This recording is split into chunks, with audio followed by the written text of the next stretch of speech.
TV KPM. Marilah mari belilah aiskrim pelbagai warna dan juga rasa.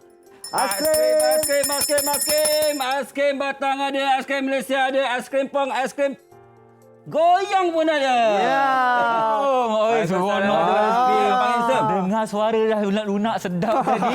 Nak tanya sikitlah, saya ada dengar aiskrim krim ada. Aiskrim batang pun saya pernah dengar. Betul. Aiskrim goyang tak pernah pula saya dengar. Goyang. Bukan goyang-goyang macam ni. Bukan goyang-goyang. Jadi apa ni aiskrim goyang ni? Jadi Abang Handsome tak pernah makan lagi? Tak pernah makan. Tak pernah dengar lagi? Kali pertama. Nak tahu ke? Nak tahu. Ya, tunggu selepas ni.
Assalamualaikum dan salam sejahtera kepada anda semua yang sedang menyaksikan Mahir di Didik TV KPM. Di jam kedua hari ini, kita akan belajar bersama-sama mengenai subjek STEM at Studio Science iaitu JIRIM bersama dengan dua guru tampan kita di sini. Baik, sebelum teruskan, apa kata kita patuhi SOP cikgu, boleh tak? Okey, boleh. Kita gunakan je pemasuki kuman terlebih dahulu, dipersilakan. Okey. Teruskan dengan cikgu di sebelah kiri saya pula. Baik, terima kasih. Okey. Dan Irfan pun kenalah juga gunakan hand sanitizer ni kan. Betul. Dan yang paling penting, kena jaga jarak fizikal sekurang-kurangnya 1 meter lah. Baru rasa selamat sikit. Okey. InsyaAllah. InsyaAllah. Baik cikgu. Tadi kita dah nampak cikgu ni penjual aiskrim ke cikgu kita hari ni kan? Apa kata kita perkenalan terlebih dahulu. Kita persilakan dengan cikgu Khalimi, silakan. Okay, terima kasih Irfan. Assalamualaikum dan selamat sejahtera semua murid-murid dan para penonton. Nama saya Muhammad Khalimi bin Dalhan. Saya mengajar di Sekolah Kebangsaan Taman Kelang Utama bagi tahun yang ke-31. 31. Alhamdulillah. Lagi tua daripada usia saya. Cikgu memang berpengalaman ni. Tapi bukanlah sama kan muka kan? Betul. Awet muda. Okey, itu saja dari cikgu. Okey, 31 pengalaman. Terima kasih. Apa kata kita bergerak kepada cikgu kita seterusnya, Cikgu Syukri. Baik, terima kasih Irfan. Assalamualaikum warahmatullahi wabarakatuh dan selamat petang. Nama saya Muhammad Syukri bin Supaat, seorang guru sains di SK Bandar Baru Sri Damansara 2. Okey, dah berapa lama cikgu mengajar? Alhamdulillah, ini merupakan masuk tahun yang ke-6. Tahun ke-6, tapi Irfan ada dengar satu cerita menarik antara Apa dua orang ni. Boleh tak sama-sama cerita? Apakah kaitan mereka berdua ni? Baik, Cikgu Syuk. baik, sebenarnya Irfan, saya ni adalah bekas anak murid kepada Cikgu Khalimi. Bekas anak murid? Ya, Ya. Syukri di tahun 6. Masa tu kecil lagi. Sekarang dah sama-sama dekat Didik Ya, TV. betul. Okey. Hari ini Baik. bersepentas bersama. Saya pun tak sabar-sabar dah ni. Okey, apa kata kita teruskan pembelajaran kita. Tapi rasanya macam ada video, betul tak cikgu? Betul. Okey, kalau ada video, kita saksikan dahulu video tersebut. Roll. Saksikan dahulu. Mempunyai bentuk jisim dan isi padu yang tetap. Pepejal juga memenuhi ruang. Contoh pepejal ialah biji, pensel dan ais. Cecair mempunyai jisim dan isi padu yang tetap. Cecair juga memenuhi ruang tetapi tidak mempunyai bentuk yang tetap. Contoh cecair ialah minyak, darah dan air. Gas tidak mempunyai bentuk dan isi padu yang tetap, tetapi jisimnya adalah tetap. Gas memenuhi ruang. Contoh gas ialah oksigen, asap dan wap air. Baik, itu adalah video daripada anak-anak murid kan. Ya, betul. Jadi Ifan nak tanya, apakah maksud mereka tu, apa yang mereka cuba sampaikan cikgu? Baik, terima kasih Irfan. Baik, kalau kita dapat lihat sebenarnya di hadapan kita ni ada pelbagai objek, ada barang-barang Betul. yang cikgu telah labelkan. Kita ada pepejal, kita ada cecair dan kita ada seperti yang anak murid dalam VT tadi telah terangkan. Sebenarnya untuk makluman anak-anak murid Irfan dan Syukalimi, kita nak bercerita sedikit berkenaan tentang zarah. Bila jirim ini, pepejal, cecair dan gas, dia sangat berkait rapat tentang zarah. Kalau kita lihat di sini, zarah-zarah bagi jirim dalam keadaan pepejal tersusun sangat rapat dan juga seragam. Kita tengok kat sini, begitu rapat. Begitu rapat. Begitu rapat. Kalau tengok kat sini. Dia sangat rapat antara zarah-zarah tu kira macam ni lah. Memang tak macam ada ni. ruang lah. Kira macam ni. Okey. Okey. Baik, seterusnya kita dah tengok tentang pepejal. Seterusnya kita nak pergi kepada tentang jirim, iaitu zarah-zarah bagi jirim dalam keadaan cecair, tidak tersusun dan kurang rapat. Tidak tersusun dan kurang rapat. Kalau kita kata penumbuk ni, kira jauh sikit macam ni. Jauh sikit. Jauh sikit. Kalau pepejal macam ni, cecair macam ni. Okey, ada jarak sikit. Rasa-rasa. Ada penjarakan. Kalau gas macam mana pula Irfan? Kalau gas Ifan rasa lagi jauh. Lagi jauh. Betul. Ini adalah jarak dan dia sangat boleh bertebaran luas macam ni. Tidak tersusun maknanya. Tidak tersusun. Baik. Betul, tepat sekali. Walaupun kita tengok belon tu kan, nampak botol air tu nampak kosong sebenarnya. Betul. Tetapi nampak seperti kosong, tak ada apa-apa. Tetapi di dalam tu penuh dengan zarah-zarah gas ataupun zarah-zarah udara yang memenuhi ruang tersebut. Kalau kita tengok, kita tak nampak betul. Kita tak cikgu. nampak. Tapi macam cikgu cakap tadi, dia punya zarah-zarah dia Ya. berkeliaran. Bertebaran. Bertebaran tu cikgu. Irfan dan Cikgu Syuk, kalau istilah biasanya kita akan nyatakan bahawa botol ni kosong. Betul ni kosong, Itu betul. bahasa pasar, bahasa biasanya. Tapi Betul. dalam konteks sains, sebenarnya ada isi. Apa dia? Gas-gas yang mengisi ruang. Okey. Dan ini sebenarnya ialah pembelajaran untuk tahap 2 di sekolah rendah bagi tahun 5. Dan kita hari ini mengulang semula tentang apa yang dikatakan sebagai jirim sebentar tadi oleh Cikgu Syukri. Dan Okey. contoh-contohnya. Baik. Okey. Tadi kita dah cakap pasal botol air ni. Kalau kita nak cakap pasal buah rambutan tu, macam mana pula dia punya zarah dia? Baik, kalau kita lihat kat sini buah rambutan juga ambil ni. Sedap ni. Okey, Irfan pegang satu. Okey, pegang satu. Boleh buka Alright. tak? Belum lagi. Belum lagi. Sabar, Belum sabar. lagi. Okey. Okey. Cuba kita pegang macam ni. Okey. Pegang macam ni. Pegang, kita lepas. Okey. Adakah ada terdapat perubahan? Tak ada. Tak ada. Ini menunjukkan zarah-zarah buah rambutan, kulit buah rambutan ini dia sangat rapat. Jadi kalau kita berikan tekanan yang belum cukup kuat, maka dia tidak akan mengubah apa-apa bentuk. Okey. Sebab dia punya sifat sendiri pun memang padat. Padat. Dan tidak, orang kata apa, ada ruang macam Tak ada cakap ruang tadi. Macam untuk ni dia kan bergerak. tadi. Macam ni dia.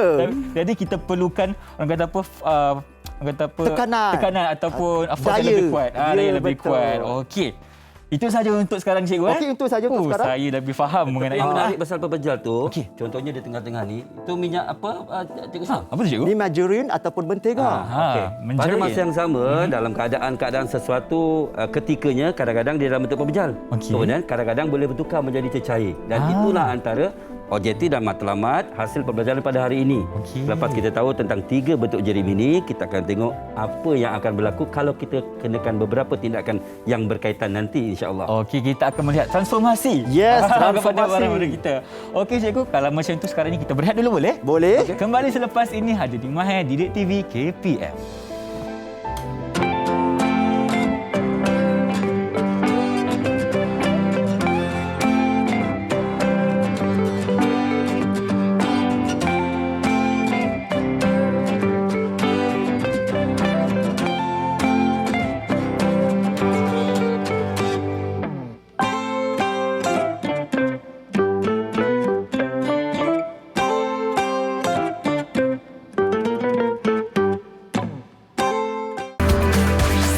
Didik TV KPM. Didik TV KPM.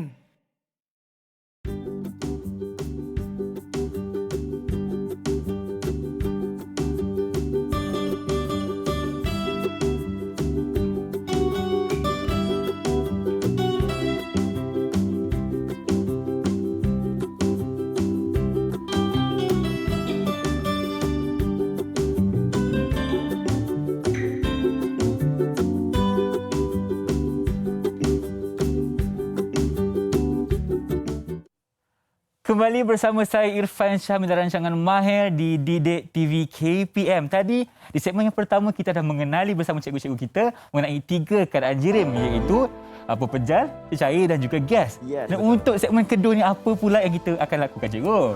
Baik. Untuk segmen yang kedua ni kita akan melihat kepada perubahan keadaan jirim. Sebenarnya pepejal, cecair dan gas dia boleh berubah bentuk. Oh, boleh berubah bentuk. Okey. Dengan adanya haba, sama ada dia menerima haba ataupun dia kehilangan haba. Okey. Jadi sebenarnya dia ada 5 lah. Ada 5, Dia ada 5 kata perubahan keadaan jirim. Yang pertama kita ada yang kita panggil sebagai peleburan, kondensasi, kemudian kita ada pendidihan, pembekuan dan juga penyejatan. Kita akan belajar 5 tu kan? Betul, kita akan belajar ke-5. Okey, yang pertama sekali cikgu? Okey, yang pertama sekali hari ini cikgu nak mulakan sesi gelanggang perubahan keadaan jirim kita dengan proses, nama dia proses peleburan. Proses peleburan. Okey. Dia bermula daripada kata lebu. Lebu. Biasa kita kata cair kan. Betul. Tapi sebenarnya istilah yang tepat adalah lebu ataupun kita panggil sebagai peleburan. Okey. Jadi sebenarnya peleburan tu apa dia? Tara, ini dia. Baik, proses peleburan itu kalau kita dapat lihat sebenarnya dia adalah daripada pepejal, dia berubah menjadi cecair. Pepejal dia pergi ke cecair, dia adalah proses peleburan. Dan macam mana dia boleh melebu? Contohnya kita tengok aiskrim ni dalam masa yang beberapa ketika kita tengok dah cair dah aiskrim ni. Dah jadi air pula. Jadi bukan aiskrim tapi air. Aiskrim.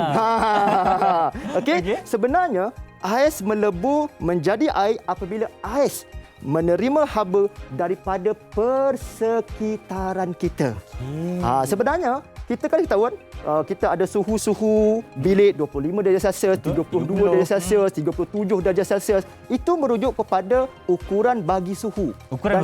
Suhu itulah yang akan ataupun haba dalam pada suhu itulah yang akan meleburkan, memberi haba kepada satu objek, contohnya ais, supaya dia boleh melebu. Okey, nampak tak? Itu adalah maksud peleburan. Ya, betul. Dan saya dengar macam ada video, betul tak cikgu? Kalau nak tahu, jom kita saksikan dahulu video tersebut. Roll it. Okey, silakan cikgu. Okey, baik. Kalau kita dapat lihat di sini, cikgu ada satu mentega ataupun margarin. Cikgu letakkan dia di atas satu kuali yang panas. Dan kita dapat lihat, tiba-tiba dia punya margarin ataupun mentega tu dia menjadi cair. Cair, betul juga. Maka di sinilah proses peleburan sedang berlaku. Apabila margarin ataupun mentega tersebut dia menerima haba daripada kuali yang panas ni,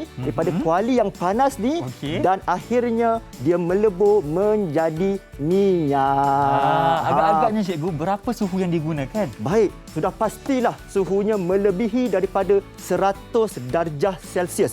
Sebab itu apabila kita menggunakan peralatan elektrik sebenarnya Irfan, kita mesti menjaga keselamatan. Betul. Kalau kanak-kanak kena mendapatkan pengawasan dan pemantauan serta pertolongan daripada orang yang lebih tua, especially mak ayah ataupun abang dan juga kakak. Kita tak boleh buat sendiri sebab takut rumah terbakar ke. Kita tak nak macam tu. Kita tak nak macam tu.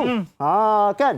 Okey, itu adalah untuk proses yang pertama. Mungkin boleh terangkan sikit tentang bagaimana keadaan mantega tadi dengan ais yang biasa. Ada tak perbezaannya? Irfan perasan tak? Ais tu kalau letak saja dia dah mencair. Betul. Tapi mentega tadi dalam bekas tak cair pun. Bisa kita terangkan?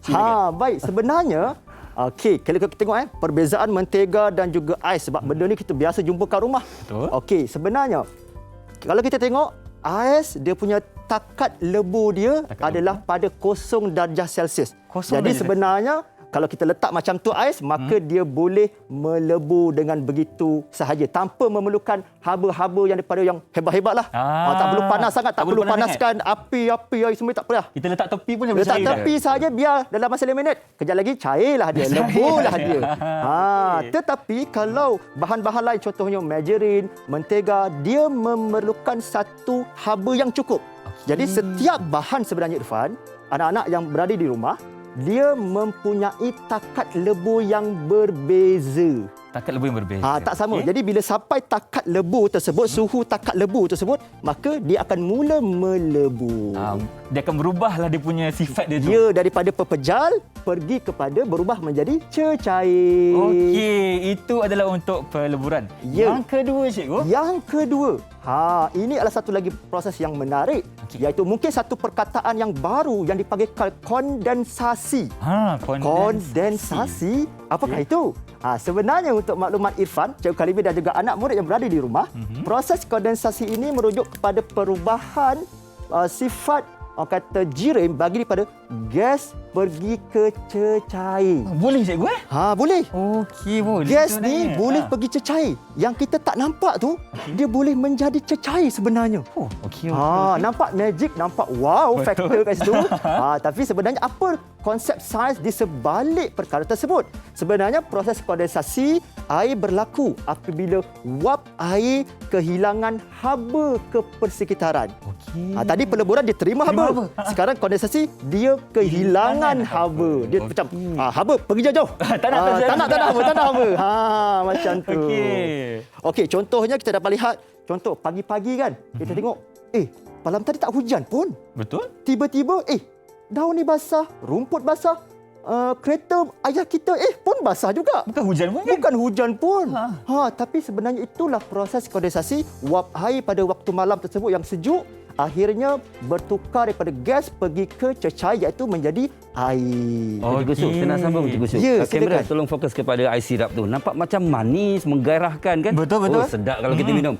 Jadi kita tahu tadi warna merah. Sirap tu. Rasa manis. Agak-agak Irfan lah. Kalau dia berpeluh kat luar tu, yang ada macam menitik peluh tu, agak apa rasanya, apa warnanya Irfan? Yang dekat luar tu. Dekat luar tu macam berpeluh tu. Irfan rasa manis kot. Manis. Sebab macam yang kat dalam tu keluar bukan? Tapi Irfan rasa macam tak ada rasa, cikgu. Hebat. Ini memang pasti dapat TV6 masa kat sekolah ni. Amin. Betul, cikgu. Betul. Dia adalah proses kondensasi di mana wap air tersebut telah bertukar menjadi air dan air sebenarnya kita panggil dia sebagai air suling. Air suling? Air suling. Maknanya bukan air daripada dalam tadi dikeluar. Ya, betul. Dan warna merah ada dalam tadi, bila di luar, tiada warna. Tiada warna. Warna putih saja sebab itu adalah gas yang dari luar bertukar kepada cecair. Betul. Dan boleh satu praktikal Cikgu Sukri. Dan sebenarnya kita boleh buat praktikal secara langsung. Kita perlukan cermin. Wow. Kita perlukan cermin. Tapi Irfan tak adalah saya dengan cermin. Silakan. Ada. Saya dan murid Biasa cermin kita nak buat apa Irfan? Selalu kita akan tengok rambut. Tengok rambut. Nampak. Irfan memang dah handsome kacak bergaya. Kan? Jadi sebenarnya, untuk aktiviti ni sebenarnya Irfan, kami berdua perlu untuk membuka mas seketika. Okey, boleh. Kita benarkan. Izinkan kami membuka mas seketika. Silakan. Dan sebenarnya, objek yang kedua ataupun bahan bantu yang kedua adalah manusia. Adalah kepada kita melihat kepada manusia. Iaitu yang kita panggil sebagai apa dia? Ini. Alright. Okey. Jadi, apa yang kami berdua akan buat? Okey, saya ready. Mudah sahaja. Apa yang kami akan buat adalah kami akan kami akan hembuskan. Kita harkan dia. Biasanya kita nampak orang ada kacamata. Dan kacamata dia buat macam ni kan Su. Dan kalau kita lihat sebenarnya ada seperti kabus-kabus di sini. Kalau kamera dapat zoom kita lihat dia ada zoom dekat sini, dia ada kabus-kabus. Kalau cikgu ni kita boleh buat tanda X dekat situ. Sebabnya apa? Sebabnya kita tahu bahawa selain daripada karbon dioksida, manusia juga membebaskan wap air. Betul. Jadi wap air itu bila kena pada satu permukaan dan berlakunya kehilangan haba, maka berubahlah menjadi air. Tapi titisan-titisan air yang haluslah di sini. Dia tak nak nampak berderai, jatuh, mengalir macam air terjun. Betul. Okey, mungkin cikgu boleh pakai. Cikgu dah selesai pakai. Bagi saya. Sempatlah tadi tengok muka sejak. Sempat lagi bertukar rambut. Jadi itulah proses kondensasi lah. Kondensasi di mana gas bertukar ataupun berubah menjadi cecair. Okey. Teruskan cikgu. Okey, baik. Seterusnya, yang ketiga adalah proses penyejatan. Penyejatan Proses penyejatan. Dalam kata erti sejat. Tersejat. ataupun tersejat. Jadi Bukan penyejatan yang tu apa tu, dia? Bukan ahem tu Bukan. Okey. Ah. Proses penyejatan itu adalah proses di mana cecair berubah menjadi gas. Cecair menjadi gas. Cecair Okey, berubah okey. menjadi gas. Contohnya kalau kita lihat sini. Ni. Biasa hari-hari mak ayah kita ataupun kita sendiri kan, kalau kita sebab anak murid yang rajin, kita akan terpanggil sidai ataupun ampaian baju kita sendiri. Betul. Jadi kita letak kat pagi mak kata pagi-pagi Sungguh, kena betul rajin. kena sidai. Sungguh. Saya rajin. Dia kata tolong ke rumah. Ke rumah. pagi-pagi kena sidai. Kau tak nanti tak kering petang tu. Betul, Tak tidak. ada orang sidai malam-malam. Pelik nanti. Pelik. Pelik. Jadi bila pagi pukul 8 kita sidai, kita tengok pukul 1, pukul 2, pukul 3, dah kering. Dah kering. Mana pergi air ataupun baju-baju kain-kain yang basah tu? Adakah itu satu silap mata? Satu sahabat, sebenarnya itu adalah proses penjejatan yang berlaku Okey. apabila air berlaku daripada sebarang suhu dan di bawah takat didih. Air tersejat menjadi wap air apabila air menerima haba daripada persekitaran. Cikgu Syuk, sebagai murid yang bijak, masa sekolah rendah dulu, kita nak duga satu lagi. Juga satu lagi. Okey. Tadi bawah cahaya matahari, di luar sana. Kali ni kita ada baju basah yang kita sidai dalam bilik ni. Dalam bilik ni? Dalam bilik ni kita sidai. Adakah dia akan kering? Dalam bilik ni? Adakah dia akan kering? Okey. Itu yang pertanyaan tadi. Tadi itu bawah matahari, matahari peranannya. Tapi ni dalam bilik. Dalam Kering ke? bilik? Fine. Irfan rasa boleh, tetapi akan memakan masa yang lagi lama. Betul. Maksudnya ia tidak terikat dengan suhu. Betul. Cuma kalau ada matahari, ada pemanas, dia akan berlaku dengan lebih Cepat. Memang Cepat. sah lah ni. Memang Boleh sah. TP6 Memang Murid yang bijak, murid yang pandai. Okey. Tapi TP6 perlu disertai dengan projek, dengan apa ni, kemahiran bertutur, bertulis dan sebagainya lah. Okey, lepas tu Ini kita- sebagai permulaan yang baik. Mulaan ni baik. Okey. Okey. Jadi itu adalah merujuk kepada proses penjejatan di mana cecair berubah menjadi gas. Okey. So, kita dah belajar tentang tiga. Tiga. Tak ada lagi dua. Lagi dua siapa pula ni? Lagi dua. Okey, silakan Cikgu Kalimi. Untuk meneruskan. Sama-sama dah Tadi ni. ialah Okey. berkaitan dengan peleburan, penyejatan dan kondensasi. Betul. Untuk yang ketiga ialah pembekuan. Pembekuan ni agak mudah. Okey. Sebabnya apa? Kita pun biasa dengar masa Irfan kecil dulu frozen kan? Betul. Freezing, iaitu pembekuan. Pada masa yang sama kalau kita tengok rujuk kepada gambar ini, daripada air, air bertukar menjadi ais. Ais. Dalam buku teks kita gunakan air batu. Air batu. Tapi yang kita selalu guna ialah ais, memang itulah sebab air batu ialah bahasa pasar. Bahasa Jadi pasar. dalam peperiksaan pastikan anak-anak murid tulis ais lah. Bukan air batu lah. Air batu. Ya. Jadi daripada air bertukar menjadi ais, iaitu cecair bertukar kepada pepejal. Jadi bentuknya yang tidak tetap, masa tu dia renggang antara satu sama lain, bila disejukkan dengan sampai ke takat beku objek tersebut, maka dia akan jadi pepejal. Rapat, Jadi apa rapat. dia proses pembekuan? Cecair berubah menjadi pepejal, contohnya air membeku menjadi ais apabila air kehilangan haba ke persekitaran. Maksudnya ia lebih cepat kalau berlaku dalam beberapa mesin ataupun perkara yang menyebabkan haba itu hilang. Sebagai contoh, pembinaan aiskrim. Pembinaan aiskrim. Tadi kan dah jual aiskrim. Yang itu untuk yang akhir nanti. Okey, Dan okey, seterusnya ialah yang terakhir, Yang terakhir. pendidihan, dan kita akan nampak sedikit video yang Ada kita video, berikan itu. Okey. Okey, silakan. Kita saksikan dulu video. Okey, mungkin cikgu boleh mulakan Okey, dulu. dia aplikasi itu tapi kita tak buat di sini atas SOP. Jadi ini contohnya, ini sebenarnya ialah pengukus. Pengukus. Dan bila kita onkan ataupun kita pasangkan elektrik itu, ini tak ada dan dia akan berlaku pendidihan di sini seperti dalam gambar. Okey, air akan mendidih. Air mendidih sebab dia ada elemen pemanas. Baik. Dan dia akan membebaskan wap-wap. Dan pada masa yang sama kalau kita lihat kepada gambar yang dalam tayangan sekarang, sebenarnya air yang nampak macam menitis itu sebenarnya ialah asalnya ialah wap yang terhasil daripada pendidihan tadi. Okey. Dan bila dia terkumpul pada penutup bekas ini, dan dia akan jatuh dan terkumpul macam ni. Jadi kalau kita sandingkan, dia akan jatuh. Seperti yang Cikgu Sukri tadi cakap. Betul. Itu ialah hasil daripada penyejatan dan pendidihan. Okey, maknanya bukanlah air yang dalam ni, dia terhasil daripada gas-gas. Ya, dan ini sebenarnya dapur. Oh, dapur. Ini apa ni? Nak masak apa? Nak lemang ke? Masak nasi ke? Masak apa, Fanda kakak? Kita nak kukus. Pandai. Contohnya kita letak, bayangkan kita ada kuih, Okey. kuih pau. Betul. Lagi apa? kita letak Kita ada dimsum. dimsum. Oh, sedap memang. Jadi di sini Kan? seperti tadi dia ada elemen pemanas yang menyebabkan air mendidih dan kemudian wap akan naik ke atas. Jadi makanan tersebut akan dipanaskan menggunakan wap, bukan menggunakan api. Dan kemudian wap itu yang berlebihan akan jatuh semula dan ini antara kaedah yang banyak digunakan di rumah-rumah dan sebab dia nampak selamat. Tapi pastikan kalau kita menggunakan alatan elektrik mesti ada aspek-aspek keselamatan. Itu yang paling penting. Okey cikgu, sekarang ni kita akan teruskan dengan segmen seterusnya tapi kita nak berehat dulu. Kembali selepas ini hanya di Mahir Didik TV KPM.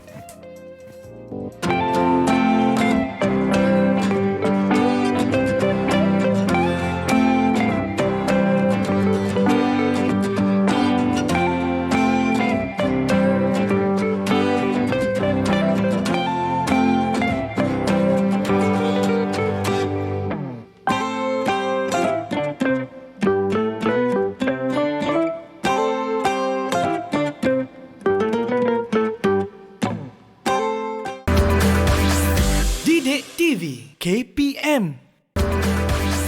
Didik TV KPM.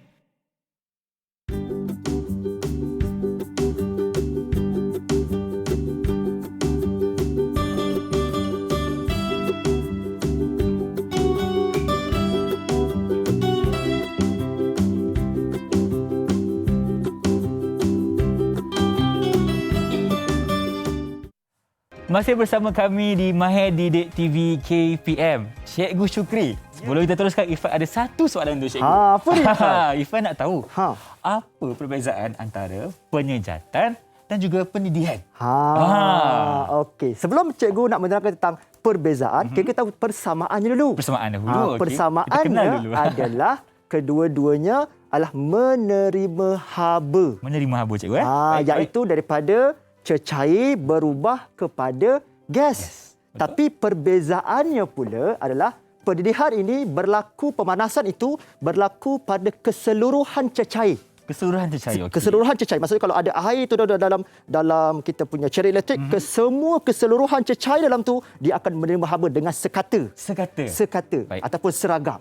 Okey, dan kalau kita tahu pendidihan mesti berlaku pada takat didih. Contohnya, takat didih air adalah 100 darjah Celsius. Tetapi kalau cikgu biarkan sahaja air di sini, kita letak dekat tengah padang, di bawah cahaya matahari yang sangat terik, maka pemanasan itu ataupun haba itu hanya kena pada permukaan air sahaja.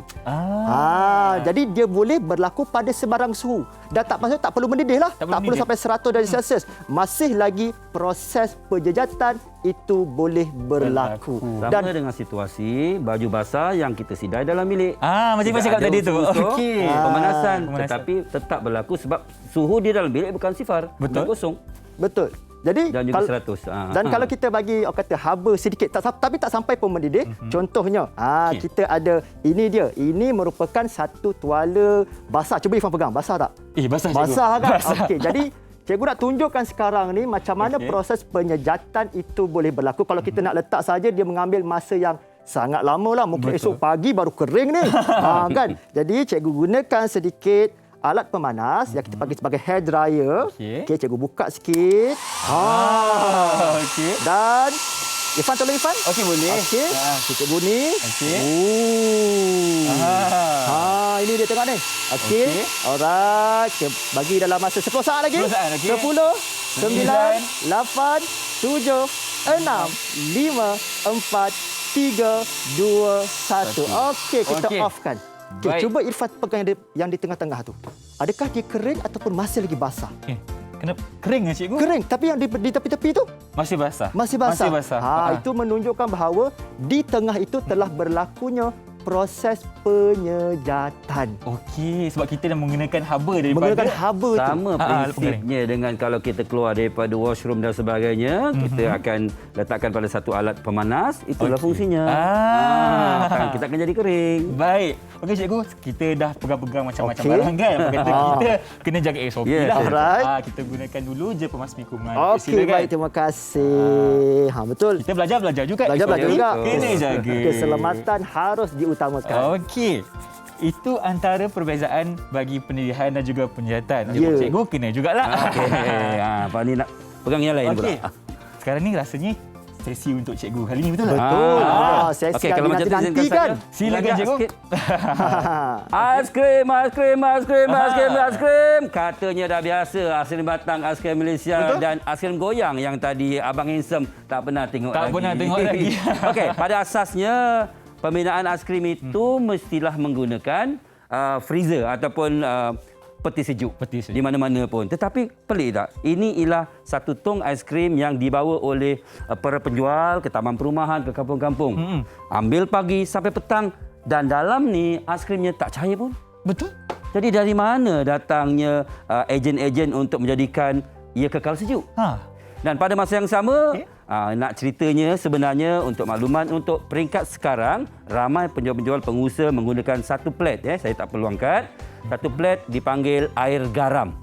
Air garam ini yang mana telah pun disimpan lama dalam peti sejuk sekurang-kurangnya 8 jam. 8 jam. Dan kemudian plat ini menyebabkan air garam dalam tu membeku dan diletakkan di sekeliling bekas ini. Okey, dia ada keseluruhan bekas tu lah. Keseluruhan juga. Bawah, kanan, kiri, keseluruhannya. Dan aiskrim ini akan kekal sebegitu paling tidak 8 jam. 8 jam sekurang-kurangnya. Jadi kalau kita perasan tadi, rupanya ada ejen yang menyebabkan persekitaran itu kekal sejuk. Okey. Malahan di bawah 0 darjah Celsius. Sebab itulah kita beralih kepada bagaimana nak buat aiskrim goyang. Kita saksikan klip video ini. Okey, silakan, cikgu. Ini ialah bendanya, perkara ni. Dan pada masa yang sama, ini ialah kita letakkan garam sebanyak 8 kilogram untuk bekas yang sebegini. Banyak juga, cikgu. Garam ya. Garam. Jadi garam biasa, garam masak tu. Kalau sebaiknya kita campur garam yang halus dengan garam yang kasar. Okey. Dan pada masa yang sama kita campurkan, kita gaulkan. Kalau boleh saya buka sekali. Kalau kamera boleh saksikan.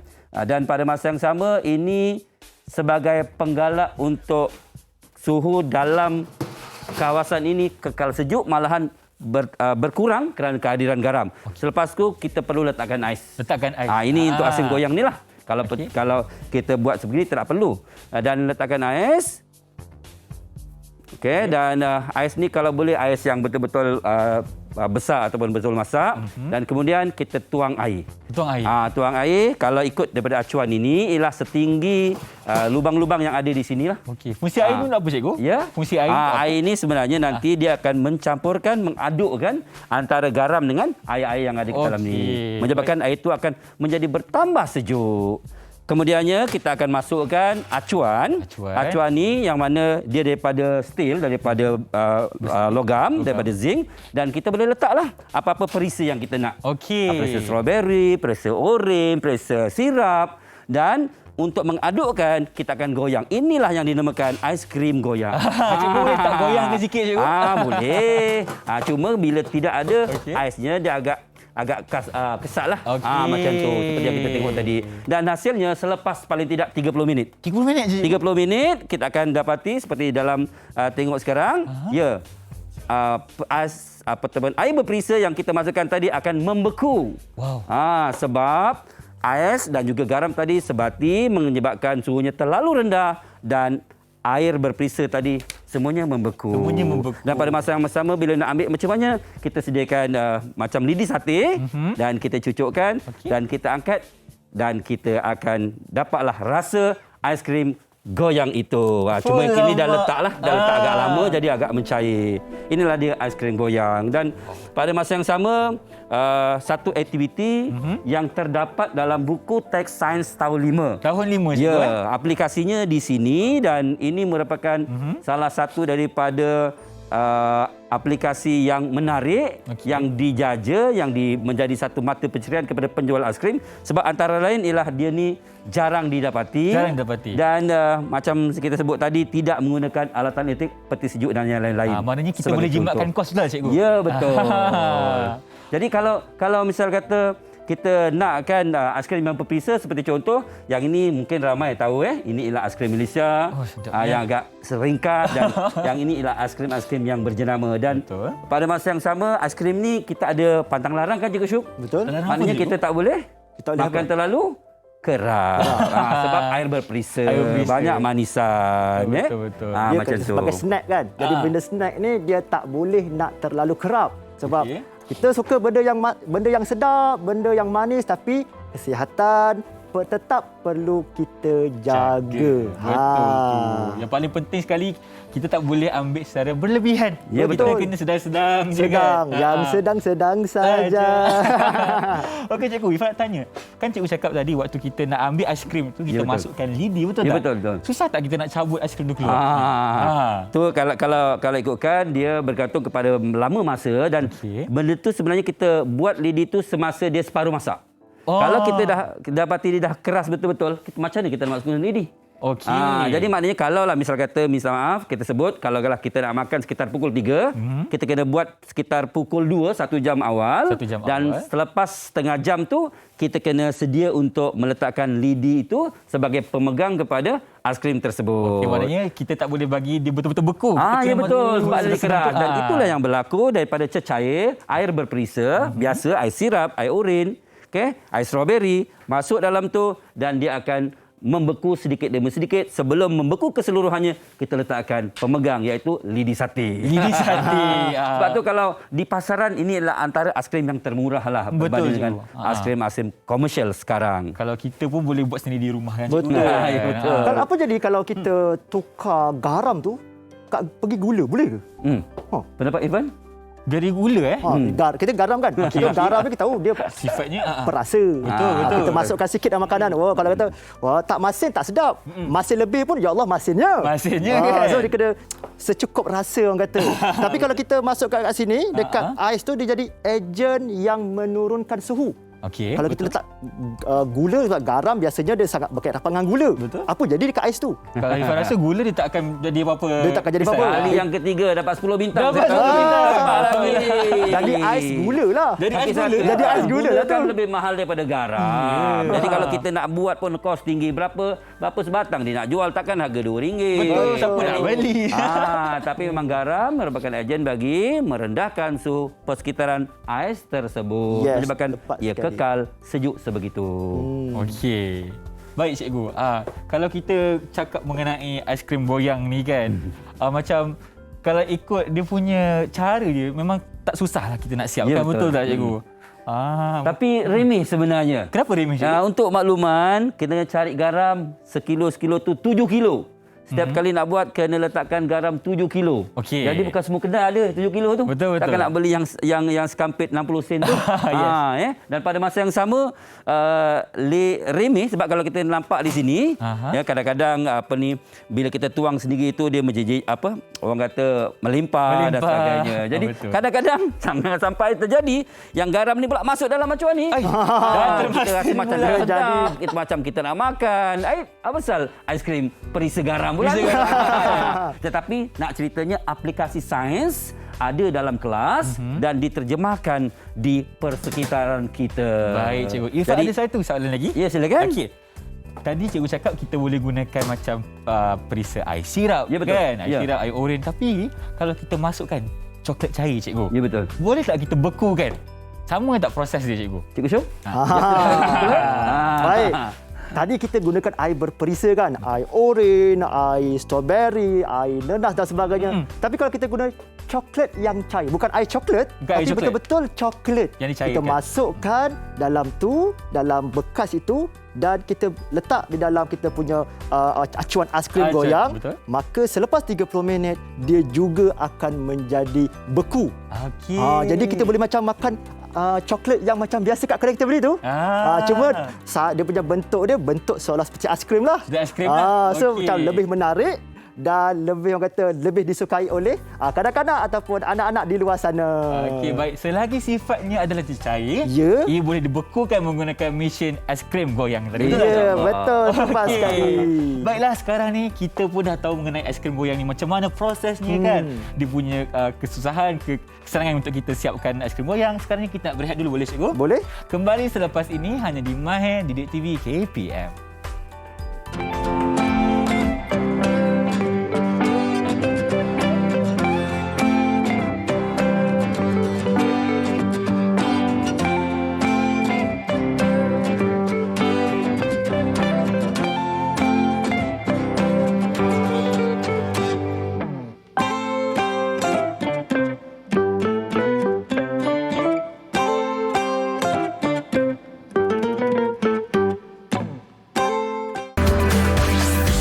Didik TV KPM.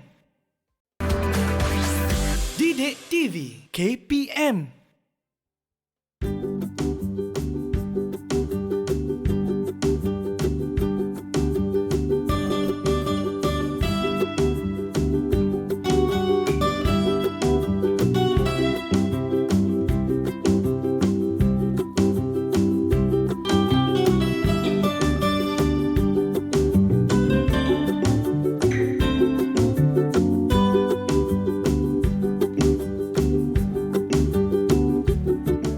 Bertemu kembali kita di rancangan Mahir Didik TV KPM bersama dengan Cikgu Kalimi dan Cikgu Syukri di studio. Okey Cikgu, nampak gayanya masa ni sukalah cemburu dengan kita kan? Betul. Rasa dah sampai dekat betul. penghujung rancangan di mana di saat ini kita akan ceritakan mengenai rumusan tentang apa yang kita belajar hari ini Cikgu. Baik. Jadi, apa kata Cikgu Syukri? Mulakan terlebih dahulu. Baik, terima kasih Irfan, anak murid sekalian.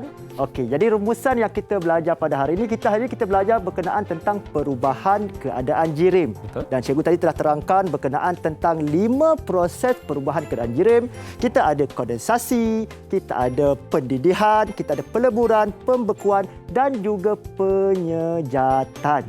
Okey, yang mana ada pepejal kepada cecair, cecair kepada gas, gas kepada cecair. Irfan, boleh tak tolong saya? Oh ya, saya tengah sembang. Oh, nampak sedap tu. Dalam Okey. diam. Dalam diam. Dalam diam Okey. tangan dia bergerak. Okey, Okey, baik, cikgu. terima kasih. Dan kalau kita dapat lihat dalam paparan sekarang ini, kita lihat konsepnya konsepnya ada 2 sahaja. Sama ada satu bahan itu menerima haba ataupun satu bahan itu kehilangan haba. Jadi peleburan adalah apabila satu bahan itu menerima haba, begitu juga dengan pendidihan dan juga penyejatan. Dia juga menerima haba. Baik. Manakala 2 proses yang kehilangan haba adalah kondensasi dan juga pembekuan. Ini dia. Okey, baik. Dan Tetapi yang ini Cikgu Syuk, Ya. kita boleh buat dalam pelbagai keadaan. Betul. Dan ini ialah simulasi kita hands on activity Betul. ataupun kita buat aktiviti bersama murid-murid. Betul. Mungkin kita nak cerita yang semula jadi Cikgu Syuk. yang semula jadi pula. Okey, baik. Silakan. Baik. Okey, terima kasih. Sama-sama, cikgu. Dan sebenarnya fenomena alam semula jadi, kita tahu bahawa hujan berlaku, betul? Betul. Tapi adakah kita tahu sebenarnya macam mana hujan terjadi? Tiba-tiba ada air turun dari langit. Ada siapa-siapa sembuh air ke atas ke? Ada prosesnya betul tak Cikgu? Kan? Okey. Kalau kita tengok cerita kartun, banyak sangat pelbagai Gambaran mengenai imajinasi hujan, kan? dan Betul. gambaran yang berada di atas. Tapi sebenarnya anak murid sekalian, kita kena sedar bahawa fenomena alam, kejadian ataupun kitaran air hujan berlaku, dia melibatkan tentang 2 proses perubahan keadaan jirim. Yang pertama, air akan tersejat. Tak kisahlah air di tasik, di laut, di sungai atau di mana, or even sekalipun lopak air sekalipun. Okey. Macam kita tadi, baju yang basah kita keringkan, maka berlakunya penyejatan di seluruh rata bumi. Betul. Yang mana daripada air tersebut akan menerima haba dan naik ke atas menjadi wap air. Dan apabila di atas, dekat atas tu sebenarnya kalau ikutkan, dia panas ke sejuk sebenarnya kalau ikutlah betul. Kalau ikut macam panas Cikgu. Panas juga sebab dekat dengan matahari. Matahari, ya. Semasa saya kecil dulu, saya fikir macam tu. Okey. Tapi nasib baiklah Cikgu Kalimi. Cikgu Halimi. Dia betulkan saya dah tu. Okey. Sebenarnya walaupun kita dekat dengan matahari, tapi bukan maksudnya kita panas. Tapi di situlah suhu akan semakin berkurang macam kita naik dekat Genting Highland, kamera Highland, tanah tinggi kan. Makin tinggi makin kita sejuk. makin tinggi makin sejuk. Bukan makin betul tinggi lah, makin Cikgu panas. Halimi. Jadi di situ apa terjadi? Wap air akan menjadi ataupun terkondensasi menjadi titisan-titisan air yang halus. Yang halus. Halus kemudian bergabung menjadi titisan air yang besar, menjadi awan yang besar yang sangat berat dan akhirnya bila dia kata dah berat sangat, tak tahan ni, tak boleh nak tampung ni. Maka turunlah kau air hujan, maka turunlah dia. Okey. Menjadi air hujan dan itu akan berlaku sepanjang masa. Sepanjang masa. Cuma kenapa? Contoh, sepatutnya kalau saya duduk di Sri Pentas sekarang ni, Okey. kan, sepatutnya hujan di Sri Pentas lah, tapi tak hujan pun. Sebab apa? Sebab apa Cikgu? Sebab awan tersebut telah ditolak oleh angin pergi ke tempat lain. Okey. Jadi tempat lain yang hujan. Awan yang mempunyai wap air yang banyak tu dia Ya, bergerak. ditolak oleh angin. Jadi kat sana hujan, dekat sini tak Cikgu Syuk, hujan. saya nak sambung sikit berkaitan dengan keadaan kemarau. Mungkin Silakan, ramai Cikgu. yang bertanya, Kalau sebegitu, kenapa ada musim kemarau? Betul. Sedangkan sentiasa ada air laut. Betul. Jadi, selalu mungkin pernah dengar fenomena El Nino. El Nino, yes. Untuk makluman, fenomena El Nino ialah tiupan angin yang tidak sama dan dia berarah kepada satu tempat. Menyebabkan tiada awan yang terkumpul pada satu-satu kawasan dan itulah yang kita namakan sebagai kemarau. Bermaksud, ketiadaan awan yang terkumpul ini dalam jangka masa yang lama. Yang lama dan ini yang dipanggil sebagai El Nino, fenomena yang berlaku kepada beberapa tempat. Okey. Jadi ini boleh dianggap sebagai satu fenomena alam di luar kuasa kita dan bila kita belajar, inilah juga masanya kita mengagungkan kebesaran ciptaan Allah Subhanahu Wa Taala, kebesaran Tuhan yang menjadikan pelbagai ciptaan untuk kita hidup di bumi ini. Betul tu cikgu.